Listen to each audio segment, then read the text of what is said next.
Señoras y señores, muy buenas tardes. Para ustedes una bienvenida especial.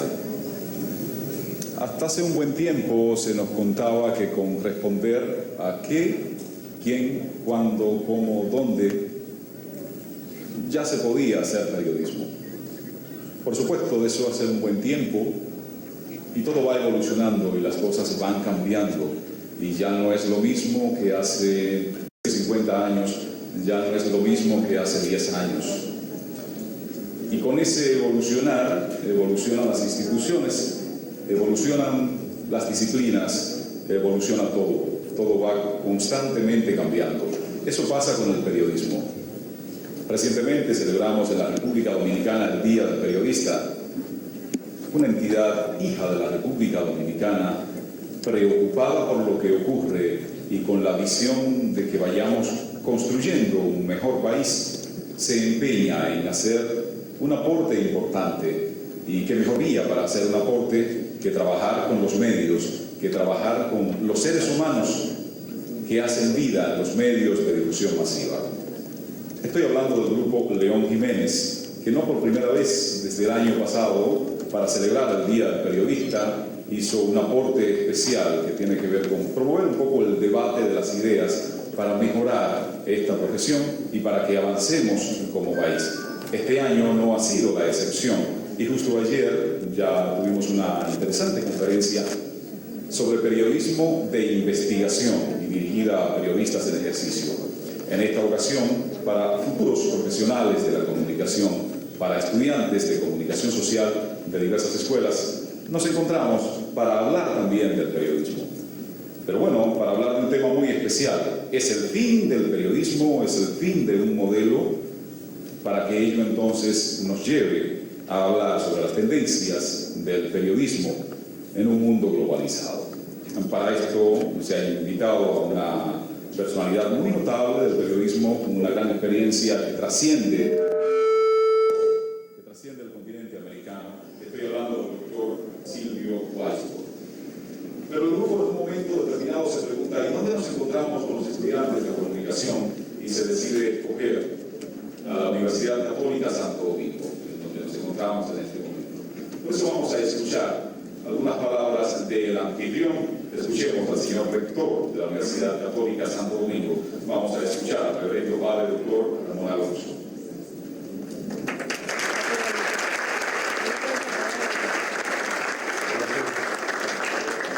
Doctor Silvio Weisburd, bienvenido a la Católica, donde hacemos camino al andar. Bienvenidos estudiantes de las distintas universidades. Bienvenidos y bienvenidas a este acto. Dicen que la sociedad actual es la sociedad del conocimiento y de la información. Se decía que la prensa era el cuarto poder. Me temo que sea el primero o el segundo en estos momentos. Precisamente esta universidad nace con una vocación: formar comunicadores. La escuela se queda chiquita junto al comunicador. La universidad se queda chiquita junto a la fuerza del comunicador. Formar comunicadores es crear un futuro positivo, fecundo de nuestros países. Porque la fuerza que tienen, la influencia que tienen los medios es extraordinaria, pero los medios no son las máquinas. Los medios son ustedes, los comunicadores. Formar comunicadores, apostar por algo muy grande. Por eso agradezco al Grupo León Jiménez esta cortesía que ha tenido, no es ni la primera ni la segunda vez. Y como en la universidad no perdemos tiempo, yo les aseguro que esta tarde no vamos a perder tiempo. Si alguno de nuestros estudiantes tuviera una clase, por favor, díganle: el rector me prohibió salir de aquí. Vamos a aprovechar esta tarde bien, y no abundo más porque ustedes han venido a escuchar a una personalidad, a un especialista en la materia y no a un cura que se metió a rector. Muchas gracias.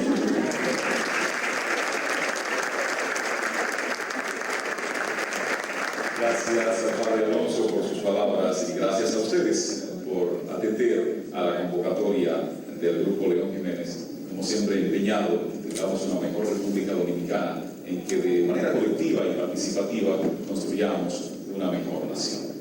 Para hablar sobre el periodismo en este tiempo de globalización, se ha convocado al doctor Silvio Guaido. Se licenció en Sociología en la Universidad de Buenos Aires, en su natal Argentina. Más adelante hizo doctorado en Sociología en la Universidad de California. Ha publicado 4 libros, lleva 15 años de experiencia trabajando no solo como periodista, sino también trabajando como docente. En la actualidad diseña, elabora, supervisa y coordina proyectos de comunicación y desarrollo de capacidad en países en vías de desarrollo. Ha elaborado proyectos para Argentina, Brasil, El Salvador, Nicaragua, Paraguay, Perú, Angola, Bangladesh, Ghana, Nigeria y en la India. También ha desarrollado y preparado informes especiales sobre comunicaciones y periodismo para diversas organizaciones no gubernamentales. Citamos la Fundación Rockefeller, el Banco Interamericano de Desarrollo, también el Centro Internacional para el Periodismo y la Fundación Internacional para Sistemas Electorales. Para hablarnos sobre el fin de un modelo o el fin del periodismo, tendencias del periodismo en el mundo globalizado, vamos a recibir al doctor Silvio Guaido.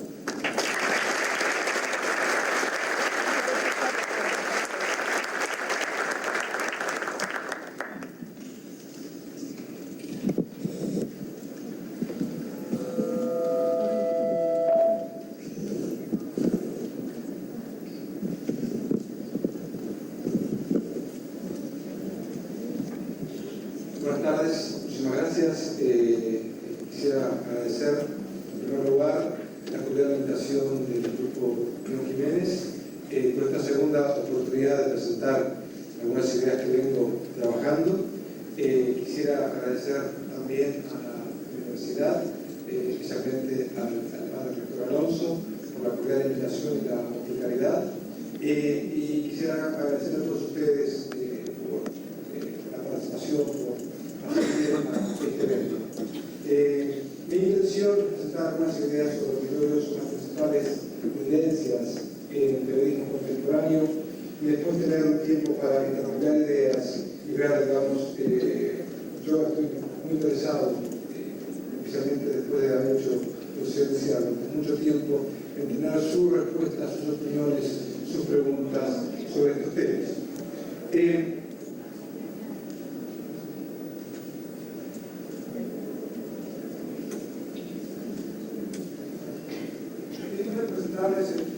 primer lugar, puedo hacer el sumario de mi presentación. En primer lugar, lo que yo quiero hablar es sobre un mundo periodístico en transición, es así como yo lo entiendo.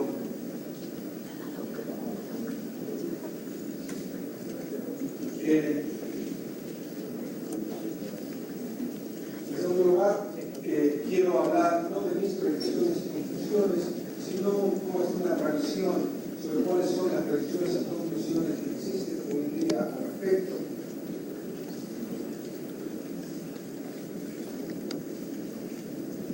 Después voy a hablar sobre la necesidad de contextualizar los cambios que están sucediendo a nivel global, la necesidad de contextualizarlos en nuestros países, en América Latina.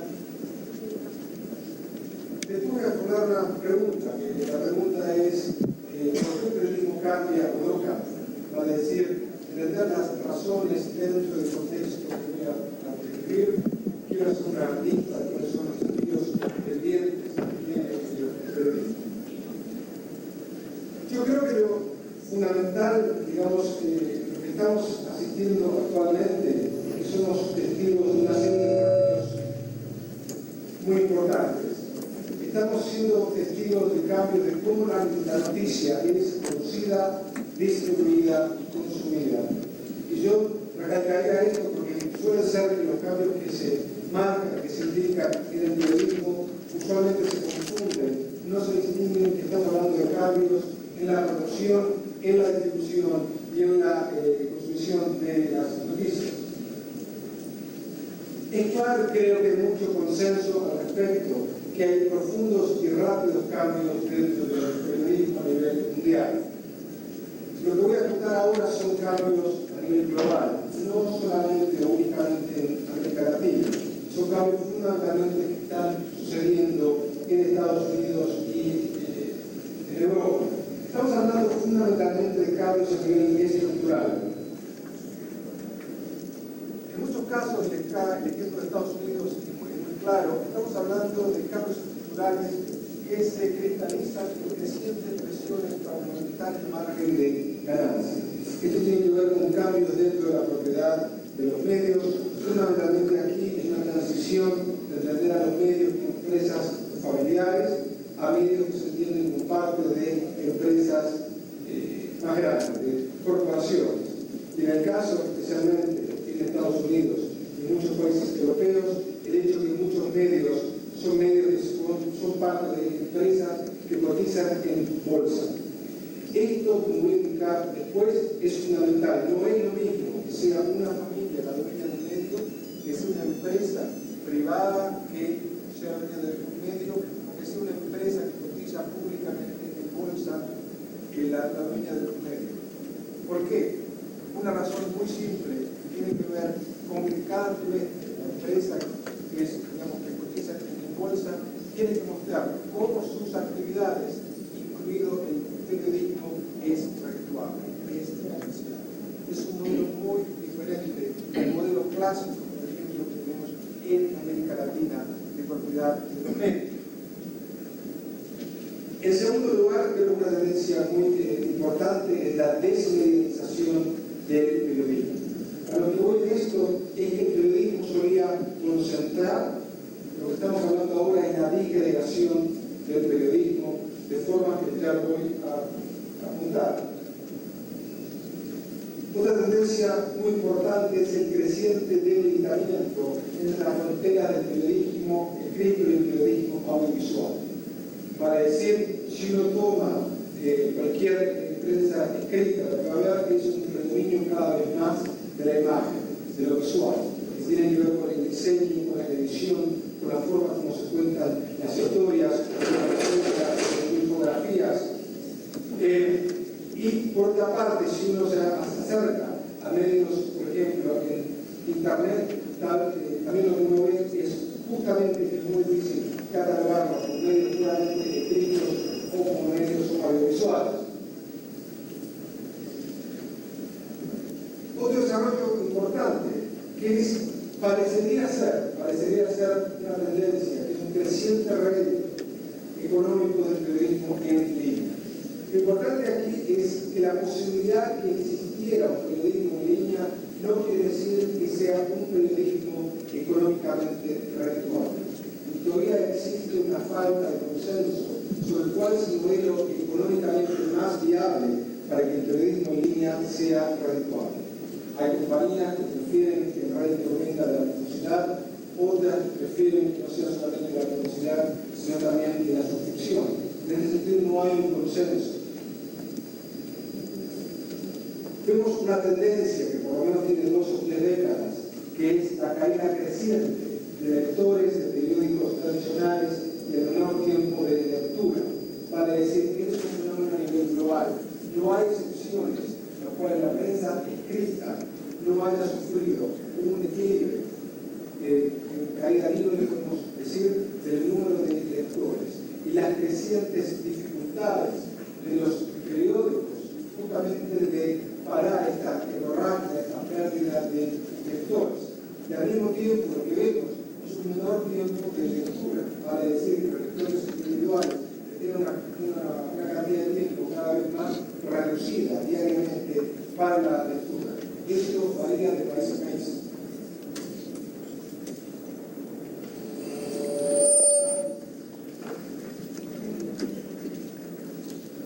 Otra tendencia importante, que es el fortalecimiento del periodismo para nichos, para mercados segmentados.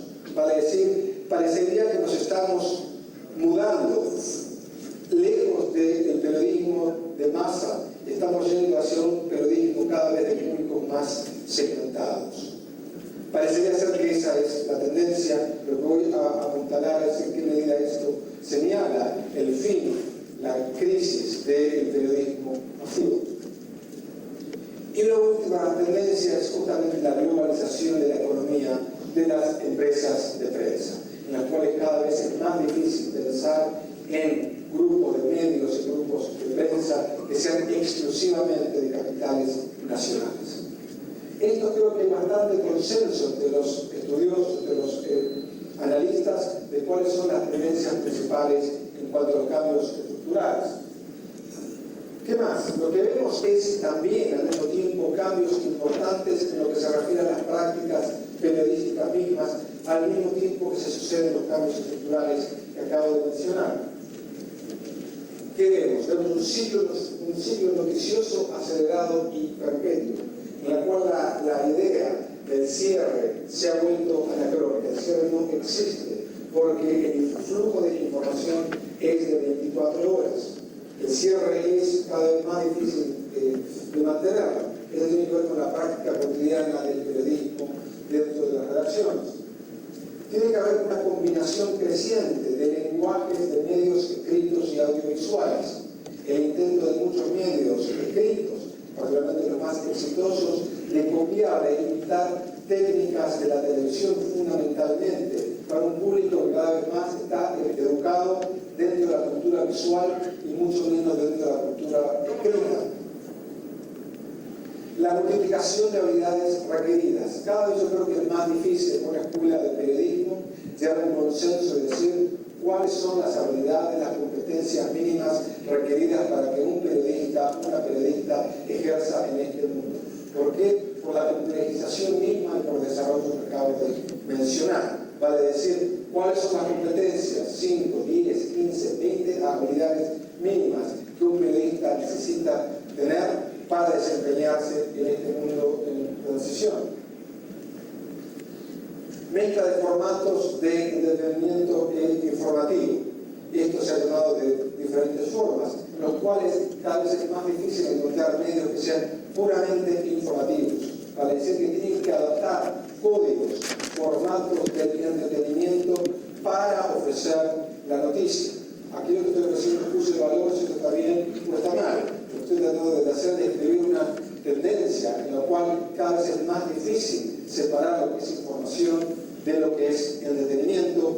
Los programas periodísticos de televisión, por ahí son los mejores ejemplos de esto, pero también algunos periódicos, los cuales tratan de usar algunos códigos, algunos formatos, algunas reglas del entretenimiento justamente para decir noticias.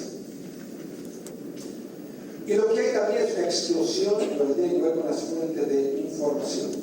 Y obviamente cada uno de ustedes que usa Internet sabe de a qué me estoy refiriendo con esto. Hay un volumen que es más accesible de información que puede ser válida, no válida, en las cuales el periodismo puede recabar. Yo creo, para hacer un resumen de lo que estoy hablando hasta ahora, que hay una transición de un viejo orden a un nuevo orden que todavía no sabemos bien cómo va a quedar finalizado. ¿Cuál era ese viejo orden? Ese viejo orden era aquel que, bajo el flujo del periodismo norteamericano, fundamentalmente, por gran parte del siglo XX, digamos, desde la década de 20, 30 hasta reciente, estaba asignado por un modelo del buen periodismo, entre comillas, que era definido como un modelo de objetividad que otorgaba al periodismo fundamentalmente un rol de neutralidad frente a la toma de posición política o ideológica. El viejo orden, por lo general, establecía una alta credibilidad del periodismo, particularmente algunos medios más importantes o los noticieros más importantes de los canales de televisión o los líderes de opinión en programas de radio, que por lo general tienen una alta credibilidad individual, como así también una alta credibilidad de la prensa. El viejo orden estaba caracterizado por la audiencia de masas. La audiencia de masas, aquí me estoy refiriendo al hecho que a determinada hora, por ejemplo, hay una gran cantidad de gente dentro de un país, de una ciudad, que estaba mirando el mismo programa de televisión o que estaba escuchando el mismo programa de radio o que estaba expuesta a la misma noticia de un periódico o de una revista. La audiencia de masas es un concepto relativamente nuevo, de la década del 40, del 50. Había otra idea muy clave también que subyacía a este viejo orden, que era la idea que el periodista sabe y las audiencias desconocen. Era el modelo implícito que el periodista le decía a la audiencia: déjenme contarle lo que yo sé que he aprendido, que me han dicho, que me han informado y que ustedes desconocen. Para decir, había una idea que el periodista tenía acceso a información, que la mayoría de sus lectores, sus televidentes, no tenían ese acceso, lo cual estableció una relación de jerarquía en términos de acceso al conocimiento entre él, la periodista y el público. Y por último hay un modelo de audiencias pasivas, para decir la poca capacidad de interacción que se establecía entre el periodismo y las audiencias, pero tenía que ver más que nada con barreras o límites tecnológicos. La televisión no hacía posible que la audiencia le diera una real alimentación al periodismo. La gente podía decirle cosas a la pantalla, gritarle cosas, pero no era una comunicación de doble vía con el periodismo. La gente podía gritarle al periódico porque no le gustaba lo que se publicaba, pero no había canales de comunicación entre el periodismo y la audiencia. Lo que vemos ahora es un nuevo orden, o por ahí un nuevo desorden. Desorden quiere decir que no hay un modelo definido. Estamos en el medio de la transición. Es muy difícil catalogarlo porque realmente sabemos qué es lo que ocurre. Si antes había un modelo único, definido, deseado, que era puesto como el modelo a regir el periodismo, el modelo de objetividad, lo que vemos es una audiencia de un dogma periodístico. Hay diferentes periodismos que se practican que siguen un cúmulo diferente de reglas periodísticas. Lo que vemos es una baja credibilidad del periodismo, por lo general. América Latina hace 10 años era la excepción a la tendencia global que mostraba que una de las dos instituciones más prestigiosas con mayor credibilidad en América Latina era la prensa. Este proceso en los 10 últimos años ha variado, ya no es así. Si uno ve los índices de credibilidad del periodismo en Estados Unidos, en Europa lo que se va a encontrar es una baja credibilidad del periodismo. ¿Qué más? Estamos asistiendo a la fragmentación de públicos. Vale decir, cada vez hay gente que consume información, noticias, que no necesariamente son las mismas noticias que está consumiendo su vecino. Vale decir que hay públicos que viven más como tribus de información separadas y que eventualmente, pero no necesariamente, coinciden en estar expuestas a la misma información. Lo que vemos son audiencias con varios puntos de acceso a la información. Antes había 2 canales, ahora tenemos 100. Antes había 2 periódicos o 3 periódicos centrales en la mayoría de los países latinoamericanos. Lo que vemos ahora es una gran cantidad de diarios gratis, diarios pagos, diarios por suscripción, boletines, etcétera, etcétera, que son parte de esta fragmentación del público que acabo de mencionar. Y por último, lo que vemos es audiencias que son más activas, que son aquellas que usan, por ejemplo, diferentes mecanismos tecnológicos para establecer una relación de doble vía con el periodismo. Aquellas que no se reducen solamente a las viejas cartas al editor, tienen que ver aquellos con que hablan por teléfono a las estaciones de radio, pidiendo, solicitando, comentando sobre las noticias, aquellos que escriben correos electrónicos a los periodistas comentando sobre su desempeño. Lo que vemos es esta idea de que hay mayores audiencias activas. Y si hay mayores audiencias activas, no necesariamente el periodista es la única persona que conoce. Lo que vemos es que hay audiencias, particularmente audiencias especializadas, que saben más de un tema que el periodista mismo.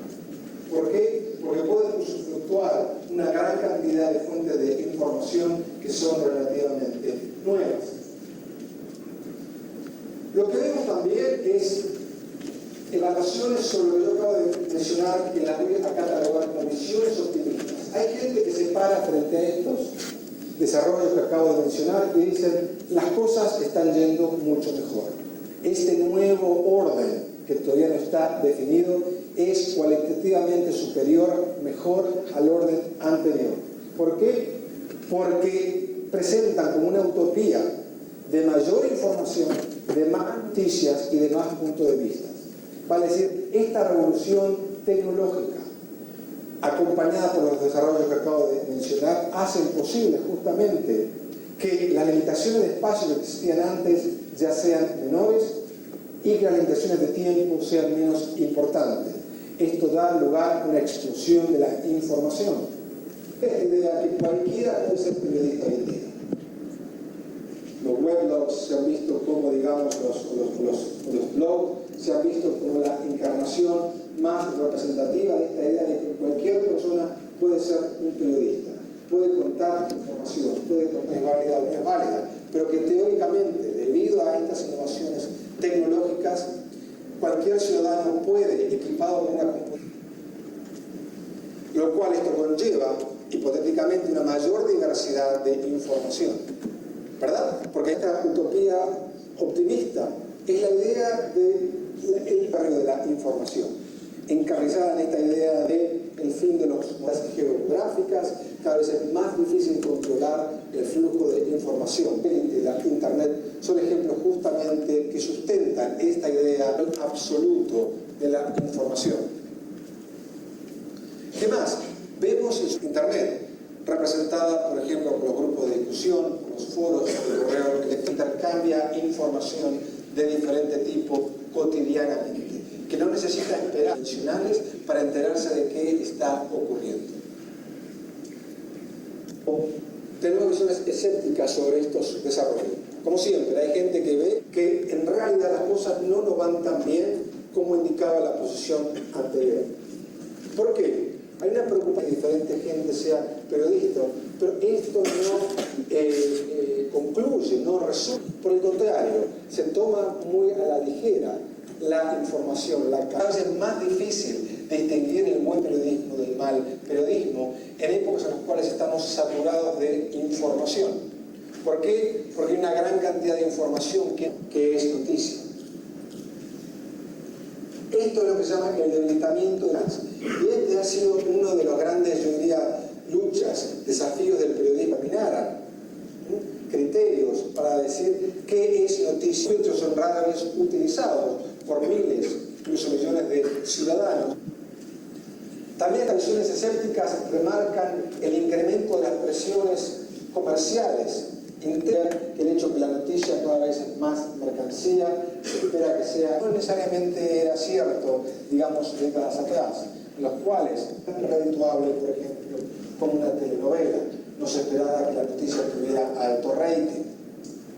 Para decir, los criterios de evaluación son las expectativas comerciales. El argumento que voy a presentarles aquí, después de hacer esta revisión absoluta de las fuentes de información, yo lo que veo es un Atlántico todavía no definido y creo que no hay una cosa en diferentes regiones.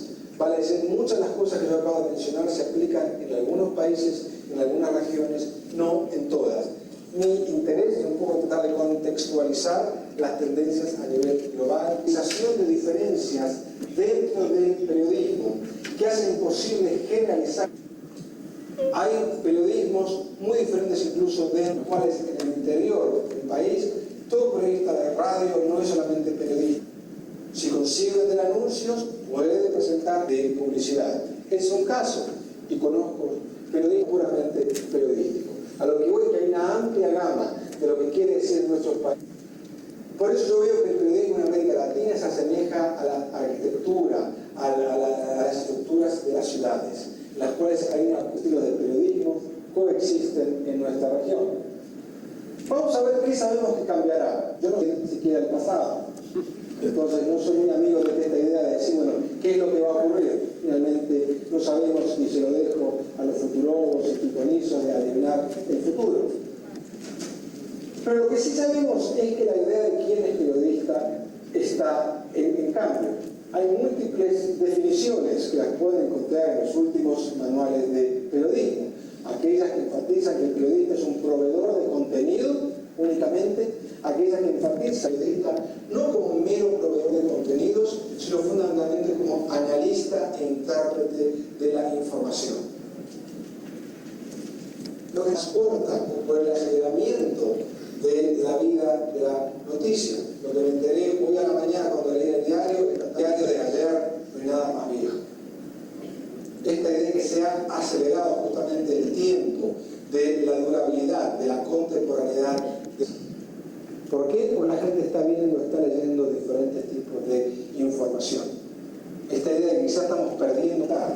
Aglutinaba noticias, información, aglutinaba audiencias, etc. Y aglutinaba un nombre, una marca, una confianza, un nombre. Lo que vemos ahora es un proceso de tendencia, vale decir, debido a las innovaciones, hasta hace poco era infinitamente mucho más caro, con costos significativamente más bajos de lo que le costaba hace 10 años a cualquier persona montar un periódico incluso de 8 páginas. Tienen 2 radios con empresas multimediáticas. Vale decir, creo que la diversidad lo que quiere decir hablar de medios, hablar de periodismo. Por eso mi preferencia es hablar de periodismo en plural. No hay un periodismo, hay varios periodismos. No hay una prensa, hay varias prensas. No hay los medios. ¿Qué es los medios? Es una categoría colectiva. Las cosas no cambian mucho. Esta idea de la diversidad de criterios periodísticos, 80 canales de cable, digamos, 10 canales de cable, ¿verdad? Vale decir que por una parte una pluralización, una fragmentación, sin embargo se tiende a reportar. El peso de quienes son del gobierno, esto no ha variado demasiado. La información tiene menos peso, al contrario, por la proliferación. Lo que yo trato de plantear acá es entender si alguna de estas 3 razones explican por qué el periodismo cambia o por qué decide no cambiar. ¿Cuáles son las estrategias? ¿Cómo se posiciona el periodismo frente a estos cambios? Una ha sido la inversión en distribución y consumo más que en producción de noticias. Esta ha sido una tendencia particularmente en la década del 80. La preferencia de estrategias marketineras de cómo incrementar el número de lectores, en los cuales tiene que haber un problema de cómo vendemos nuestra marca, cómo llegamos, cuáles otros productos podemos agregar al medio, por ejemplo a una revista o a un diario, para aumentar o para parar esta pérdida de lectores. Uno de los problemas de las estrategias marketineras, uno de sus límites, es que tienen poca sostenibilidad, tienen que ser usadas constantemente. Y aquí me estoy refiriendo a medios, a diarios que traen CDs o fascículos de enciclopedias, un montón de cosas justamente como para atraer lectores.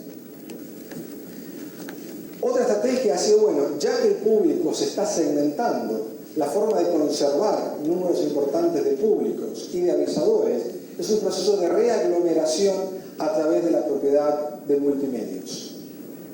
Si ahora hay, digamos, 50 canales en vez de 3 canales, entonces una idea de reaglomerizar este público es con la propiedad de un número mayor de canales de televisión o estaciones de radio. Frente a esto, ¿cuáles son los desafíos pendientes? Un desafío, y es pregunta de discusión, es tema de discusión constante en foros periodísticos, es si el buen periodismo y el buen negocio van de la mano. Hay mucha gente, por ejemplo en Estados Unidos, que dice que el buen periodismo tiene futuro si es un buen negocio. De lo contrario, es muy difícil hacer un buen periodismo cuando la estructura económica misma de la empresa no funciona. Por lo tanto, la conclusión es que el buen periodismo es fundamentalmente una decisión empresarial más que puramente o exclusivamente una decisión de la redacción, de un editor o de una periodista. El desafío es que hay un modelo indefinido de cuál es este nuevo periodismo. Vale decir, cuán viable como negocio es. Y hay muchos medios que lo que han hecho, por lo menos en sus versiones electrónicas, han reproducido la versión de papel, no le han agregado mucho. En algunos casos se han aventurado algo, pero sin que sea demasiado costoso, sin que requiera gastos más grandes a los ya existentes para la producción, por ejemplo, de una edición de papel. Fundamentalmente lo que se trata aquí es de volcar contenidos de papel y ponerlos en formato electrónico sin aprovechar en su totalidad las posibilidades tecnológicas, que quiere decir contar, narrar historias, aprovechando todos los medios que las nuevas tecnologías ofrecen. Otros desafíos. Un desafío es hasta qué punto las fuentes alternativas de información tienen mayor legitimidad. Le doy un ejemplo que tiene que ver con uno de los trabajos que yo estoy haciendo. Hoy en día, si uno quiere recabar información sobre indicadores de salud, y uno es un periodista que cubre temas de salud, anteriormente la fuente casi exclusiva era el Ministerio de Salud. Hoy en día hay un cúmulo de organizaciones especializadas que trabajan en diferentes temas de salud y que es factible que tengan información más reciente, más acabada sobre esos mismos temas. Vale decir, hay una mayor diversificación. El tema es, si uno dice como periodista, he obtenido la información de una ONG, por ejemplo, que trabaja sobre temas de salud infantil, y he checado información con el Ministerio. El Ministerio no me dio esa información. El tema que está aquí es la legitimidad de una fuente frente a la legitimidad de una fuente clásica, como lo es el gobierno. Lo que tiene que haber es, creo que uno de los desafíos pendientes es justamente este cambio de cultura dentro de las redacciones, la apertura hacia otros medios, la apertura hacia otros periodistas y hacia otros usuarios. ¿En qué medida, por ejemplo, si un usuario le manda al periodista la información y le dice, esto es lo que ha ocurrido y le mando los documentos para apoyar lo que estoy diciendo, ¿en qué medida el periodista va a confiarle a alguien que no conoce? En vez de confiarles a las fuentes convencionales para esa fuente de información. Esto para, digamos, yo diría, para aprovechar esta multiplicación de posibilidades de acceder a la información para el periodista, es necesario que el periodismo mismo haga un cambio cultural que no solamente privilegie las antiguas fuentes de información. Otro desafío es que el periodismo aproveche las inmensas posibilidades de trabajo en red. Vale decir, la colaboración con periodistas de otras ciudades, de otros países. Vale decir, y hay esfuerzos verdaderamente loables, notables, en los cuales el trabajo en red contribuye al enriquecimiento de los periodistas. Yo he sido testigo de muchas cosas de estas. Por ejemplo, casos de investigación que eran casos regionales en los cuales un periodista no puede encontrar esa información en su país, requería ayuda, información a periodistas de otros países, y así fue como fue juntando información para ayudarle a su investigación, a su trabajo dentro de su país. Preocupan por su falta de competitividad. Lo que algunos gurús en las escuelas de negocios enfatizan es priorice la innovación, y la innovación dentro de su empresa, dentro de su industria, tiene que ver con dar mayor autonomía a la gente, al personal. De ahí la base dentro de una redacción puede cambiar a un modelo en el cual haya mayores márgenes de autonomía. Es muy difícil pensar en una autonomía absoluta, porque el periodismo no es una profesión en el sentido de las profesiones liberales clásicas. Por ejemplo, trabaja por lo general dentro de instituciones con intereses y objetivos determinados. Pero ¿en qué medida los reporteros pueden tener mayor autonomía para crear historias, para sugerir ideas, para sugerir nuevas formas? Bueno, saludos.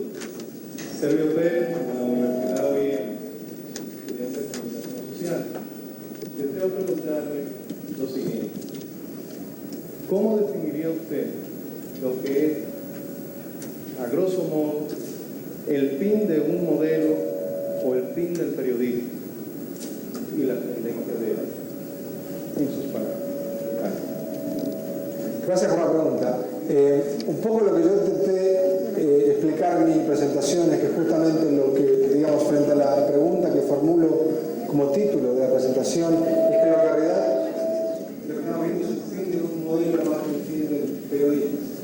Yo no creo, digamos, que justamente por el argumento que presenté, que estemos asistiendo al fin del periodismo. Al contrario, lo que estamos viendo es una complejización de lo que es el periodismo y la dificultad de encontrar un modelo único que rija la práctica cotidiana del periodismo. Por ahí arriba también.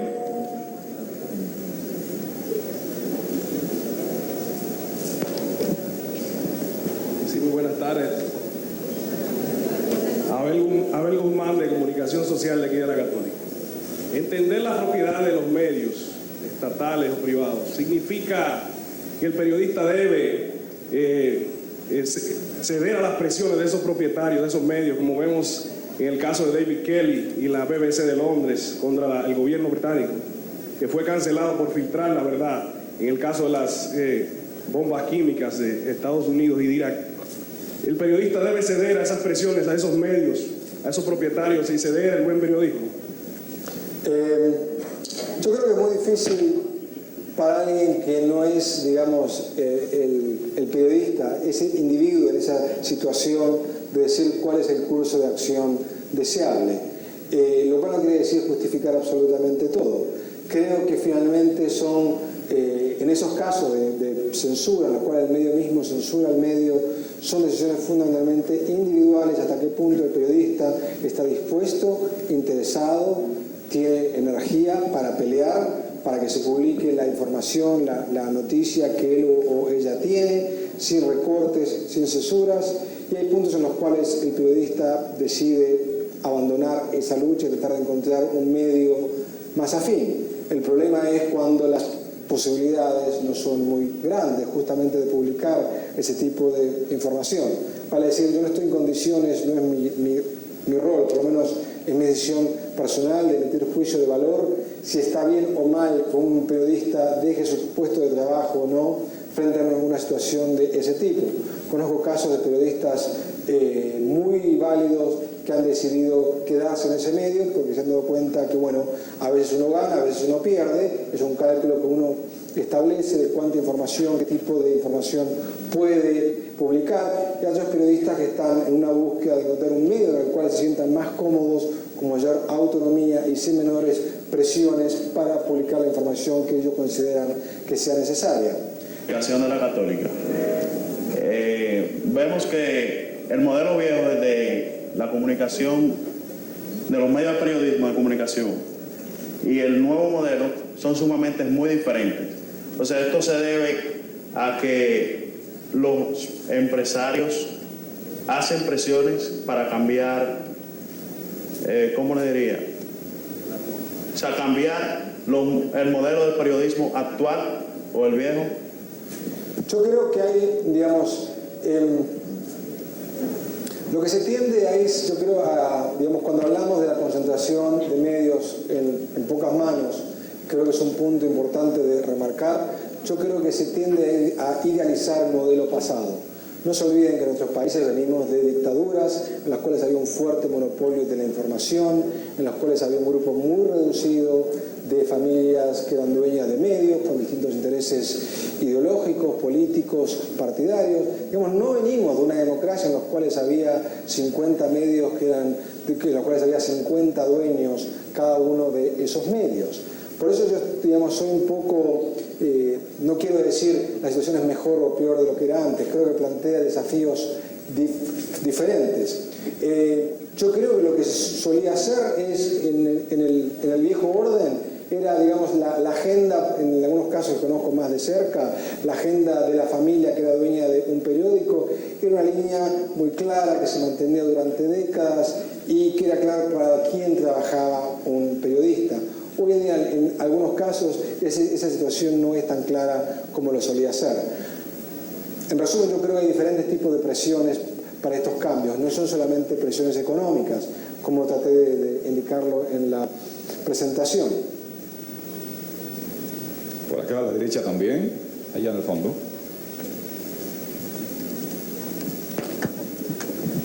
Claudio Castillo, estudiante de comunicación de la Católica.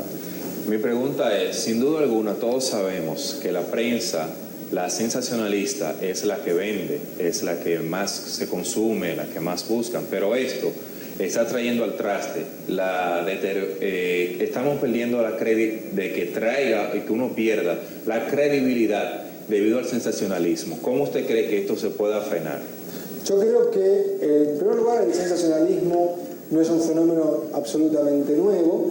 Tiene que ver con el surgimiento, digamos, si uno ve el comienzo incipiente del periodismo de masas, hubo una prensa que era sensacionalista a su modo.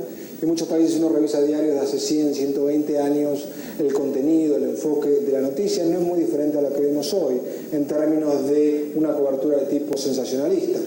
También lo que existe es una discriminación del público respecto a no usar la misma vara para medir la credibilidad de diferentes medios.